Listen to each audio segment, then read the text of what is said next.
आशीर्वाद, जनता जनार्दनाचा आशीर्वाद आणि प्रसंगी प्राणाचे मोल देणारे तुमच्यासारखे निधड्याचे अतिशय खंडेवीर आमच्या पाठीशी उभे होते. म्हणून हा महाराष्ट्र देश आम्ही यवनांच्या गुलामगिरीतून मुक्त करू शकतो. तुमच्या शक्तीवर दंड थोपटून दांडगाई करून वाहणाऱ्या कित्येक यवन दुश्मनांना आम्ही या महाराष्ट्राच्या मातीत गाडलं. रक्ताचं पाणी करून आणि कित्येक जीवांच्या कलिजाचं रक्त शिंपवून हे महाराष्ट्राचं दैनिकमान वैभव झालं. पण वैभवालाच आज गालबोट आहे. मिर्झा राजे जयसिंह सारखा रणधुरंधर सिंह आणि दिलेर खान सारखा शमशेर जवान आज या दख्खन प्रांती आमच्याशी सामना द्यायला उभे ठाकले आहे. त्यांच्याशी सामना द्यायला महाराष्ट्राचा माजी मराठा महाराजा झाला आहे की काय? फक्त हुकूम होऊ द्या. मग पहा शत्रूला आम्ही कशी धडक देतो ते. दिलेर खान मिर्झा राजेच काय पण प्रत्यक्ष दिल्लीचा शहनशाह जरी सर्व शक्तीनिशी आमच्याशी सामना द्यायला समरांगणी उतरला तरी त्याची नशा उतरवायला आमचं पाऊल हे मात्रही मावा येणार नाही. धन्य धन्य मुरारबाजी, तुमचे हे देशयुक्त उद्गारीकरण आम्हाला खरोखरच धन्य झालं. धन्य ही महाराष्ट्राची मायभूमी की जिच्यावरती तुमच्यासारखी तेजस्वी नगररत्न जन्माला आहे. आम्हाला अभिमान वाटतो तुमचा. मुरारराव, दुसरी एखादी वेळ असते तर आम्हीच तुम्हाला भिंतीतच सांगितलं असतं की जा मुरारबाजी, शत्रूला बेधडक धडक लावून त्याचा नायनाट करून या. पण यावरती तसा हुकूम करण्यापूर्वी आमची वाणी अडखळते आहे. कारण या वेळचा प्रसंग वाका आहे. एकदा भडकमध्ये दिलेर खान असता तर त्याची पर्वा आम्ही मुळीच केली नसती. पण त्याच्यासोबत राजकारणी धुरंधर आणि मुत्सद्दी मेंदूचा मिर्झा राजा आहे हे विसरून आम्हाला कसं चालेल? मिर्झा राजा मुत्सद्दी असेल पण मुत्सद्देगिरीत आपण सुद्धा काही कमी नाही आहात. हे या पूर्वीच्याच अनेक प्रसंगाने सिद्ध केलं आहे. अफजल खानाच्या पोटातील कुटील गाव उडून आपण त्याचं पोट पाडलं. चंद्रराव मोरे तो जावळीचा वाघ म्हणून प्रसिद्ध होता. त्या वाघाचे दात काढून आपण त्याला आपल्या पायी जोडायला लावला. सिंधी जवाला बोल भुलायच्या चक्रात चक्रावून टाकलं. एका मुत्सद्देगिरीशिवाय इतकं नव्हे तर शाहिस्ते खानाच्या महालात शिरून आपण त्याची बोटं छाटली आणि त्याचं घमेंडी नाकही कापलं. एका मुत्सद्देगिरीशिवाय महाराज आज या महाराष्ट्र देशाची धुरंधरपणे आपण आपल्या शिरी बहादा. एका मुत्सद्देगिरीशिवाय खरं आहे तुमचं. पण तुम्ही एक विसरता आहात की त्यावेळी आलेला शत्रू हा बिंडोकपणाने धडक मारणाऱ्या रानरेड्यासारखा होता. पण आजच्या शत्रूजवळ सिंहाची छाती असून क्रोधाचा कावेबाजपणा आहे. म्हणूनच का बुद्धिमत्तांची बुद्धी दिपवणारे अष्टप्रधान आपल्याला शरणागतीचा सल्ला देतात. महाराज, असं पराजयाचं जीवन जगणं म्हणजे अपमानास्पद नाही का? शरणागती म्हणजे पराजय नव्हे हे लक्षात घ्या मुरारबाजी. ही तात्पुरती ठिकाणलेली माघार आहे. पण अशी माघार घेणं आमच्यासारख्या रांगड्या शिपाई बनायला शोभत नाही. मानू किंवा करू या एकाच ईर्षेने समरांगणा उडी घेणं हेच आम्हाला ठाऊक. याच ईर्षेवर आजपर्यंत आम्ही ध्वनिय संपादन करीत आलो आहोत. राष्ट्राला ज्यावेळी शूरवीरांची गरज भासली त्यावेळी त्या शूरवीरांनी निधड्या छातीने या रणक्षेत्रात उडी घेतली. आम्हाला आमच्या शक्तीवर पूर्ण भरोसा आहे. क्षमा करा महाराज, पण तो भरोसा आजच आढळ म्हणून आला. मिर्झा राजाची अक्कल हुशारी पाहून की दिलेर खानची प्रचंड सेना पाहून या दोहोपैकी आम्ही कशाचीच खंत केली नाही. परकीय परचक्राची आम्हाला कधीच मातबरी वाटली नाही. पण आम्ही खचलो ते सोकियांच्या देशद्रोही कारवाईने. मुरारराव, आज चहू बाजूने चौकस दृष्टीने निरखून पाहिलं तर काय दिसतं? आम्हाला जाळ्यात पकडण्यासाठी यवन सरदार लाखोच्या संख्येने मुक्याच्या जागी ठाण मांडून बसले आहेत. आणि त्यात आमचे कित्येक विश्वासू सरदारही सामील आहेत. याच आम्हाला दुःख आहे. मुरारराव, ज्याच्या भरोशाने आम्ही रणमैदानात उतरायचं तेच आमचे नात्या गोत्यातले सगळे संबंधी सरदार आज देव देश धर्माला तुच्छ लेखून यवनांना जाऊन मिळाले. बंद भितुरीचं विष कसं चारही बाजूने फोफावत चाललं. अशा बिकट समयी जर आम्ही सलोख्याची भाषा वापरली तर काय गैर आहे? आम्ही तरी काय बोलावं. आपण जे काही कराल ते राष्ट्रहिताच्या दृष्टीनं योग्य असेल याची आम्हाला खात्री आहे. मिर्झा राजे हिंदूच आहे म्हणून कदाचित ते या सलोख्याच्या भाषेला राजी देखील होती.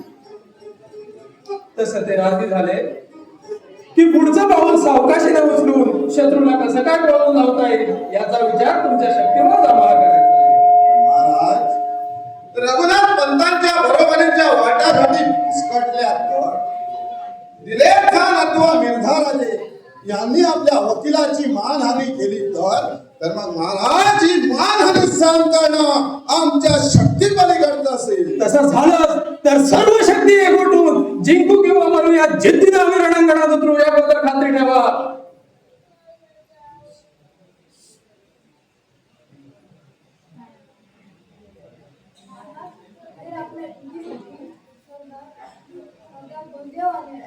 ठीक आहे, पाठवून दे त्यांना.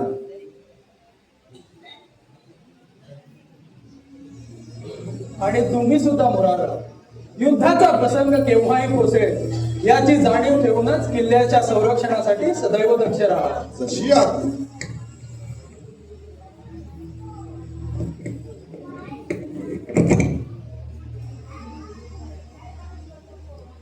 बोला बलदेवराव, काय खबर आहे? खबर कशी जनकाला आहे बाबा. आपल्याकडे आपली राजी आपली बाजू मिर्झा राजेकडे मांडली आणि ती त्यांना पसंत आहे. पण आपल्याला डावलून मिर्झा राजे परस्पर संपत्ती आणि म्हणून दिले आपल्या आणि भारताच्या संबंधी एक जण या याचा अर्थ गडबड असा की हिंदू हिंदू विधान आहे असा गंभीर आरोप खानाने केलेला असं आणि मुस्लिम शिवाजी राजांच्या व आपल्या ताब्यात हा डाव मिर्झा खेळ अशी अफवा मोगल सैन्यात पसरवली आहे. फारच छान. हे दोन्ही बलाढ्य शत्रू हे मोहिमेचं यश आपल्याच पदरी पाडून घेण्यासाठी असेच आपसात लढत राहिले तर हा म्हणता आपण शत्रूला माहित करू. पण महाराज, हा धोका जाणूनच राजे जयसिंगाने आपली पावलं कानाच्या दिशेने वळवलेली आहे. मतलब मिर्झा राजे आता दिलेरच्या मताने मागू लागले आहे. त्याच्या सल्ल्याने मिर्झा राजे कोंढाण्यावर हल्ला चढवणार आहे आणि स्वतः दिलेर पुरंदरावर धडक मारण्याच्या तयारीत आहे. यावेळी आपले होता होईल तेवढे सरदार फितूर होण्यासाठी त्याने जंग बांधलेला आहे. त्यांच्या कारवायांना आपल्याकडे जेदे, पाटील, माले, निंबाळकर असे सरदार बळी पडलेले आहेत. असं ठीक ठीक. आई भवानीची इच्छा. आणि दुसरं महत्वाचं म्हणजे आपले का अडखळात का बलदेवराव? बोला. कितीही भयंकर असलं तरी आमच्या कानांना ते ऐकायची सवय झाली आहे. बोला. सांगताना धाडस होत नाही महाराज, पण सांगावं लागणार आहे. किल्लेदार मुराररावाचे बंधू रावबाजी सुद्धा शत्रूला जाऊन मिळालेले आहे. काय सांगता बलदेवराव? रावबाजी फितूर नाही नाही, मला हे खरं वाटत नाही. आपली काहीतरी भुलचूक तर होत नाही ना? नाही मुरारराव, खानापटली गुप्त बातमी त्यांनी पाठवलेल्या हेराकडून ही मिळालेली खबर आहे. सांगा मुरारराव, या वक्ती आम्ही कुणाचा आणि कसा विश्वास धरावा? तुमच्या पाठीला बाण लावून आलेल्या तुमच्या भावानं सुद्धा आमच्याकडे पाठ फिरवली, तिथे इतरांची काय कथा? आम्हाला तर आता या पुरंदरच्या भविष्याची चिंता लागून राहिली आहे. रावबाजीच्या पावलावर पाऊल टाकून मुरारराव तुम्ही तर महाराज, ही कुशंका मनी आज गाव बनतो. हा मुरार आपली जान देईल पण किल्ल्याची शान जाऊ देणार नाही. महाराज, चंद्रराव मोऱ्यांचा मी एक सरदार होतो, पण मोऱ्यांचा पाडाव करून तुम्ही मला आपलं म्हटलं आणि आपलेपणाने या पुरंदरचा किल्लेदार केला. आता माझे स्वामी आणि सर्वस्व तुम्हीच आहात. या उपरही जर तुम्हाला माझ्या नेमकीबद्दल शंका येत असेल तर यवनाच्या मनात जरातर चिरणारी ही माझी तलवार.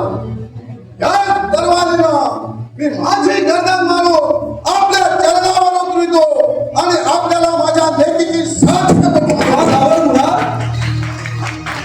क्षणभर आम्ही संभ्रमावस्थेत नको ते बोलून गेलो. चुकलं थोडस आमचं. मेन करा ती तलवार. क्षमा करा महाराज, पण आता ही तलवार ज्ञान होणार नाही. हे महान जगाभर देशद्रोही रामबाजीचा मस्तक जोपर्यंत या तलवारीनं उतरविला जात नाही तोपर्यंत ही तलवार नेणार जाणार नाही. ठीक आहे, जशी आई भवानीची इच्छा.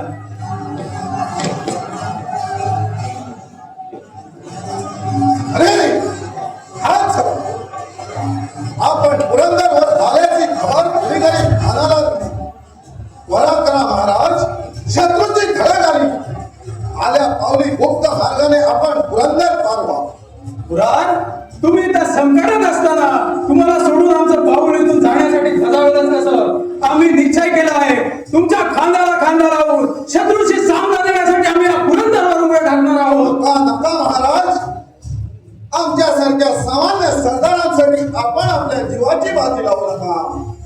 आमच्यासारखे लाभ केले तरी चालतील, पण आमच्या पाठीवरून कृपाळू दृष्टीने हात फिरवणारी आमच्या देशाची माय माऊली अग्रावर राहिलीच पाहिजे. पुरंदराची तुम्ही मुळीच चिंता करू नका. पुरंदरचे गुरुच कोसळले, त्याला खिंडार जरी पडलं तरी या मुरारबाजीच्या धैर्याला ते भारताही खिंडार पडणार नाही. गोपांच्या भडीमाराने हाडा मांसाचा चिखल झाला, लढता लढता रक्ताचं पाणी झालं, तरी त्या चिखल पाण्यातून पुरंदरचे नवे करू, नव्या उत्साहाने उभे करू, त्याबद्दल ठाकरी बळगाव.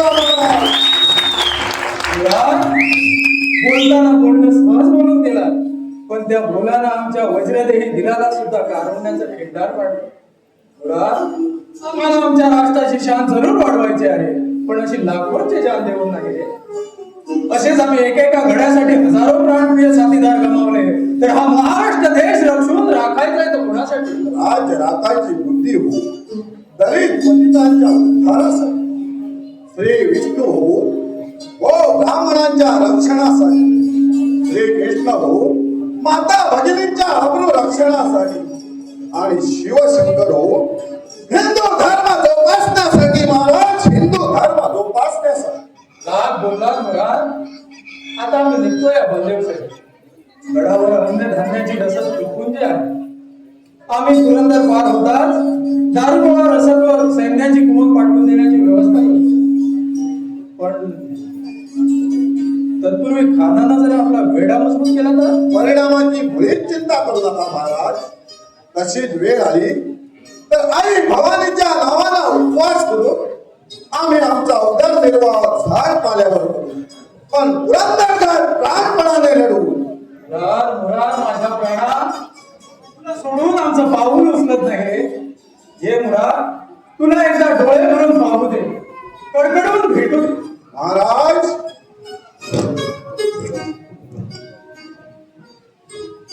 येतो आम्ही.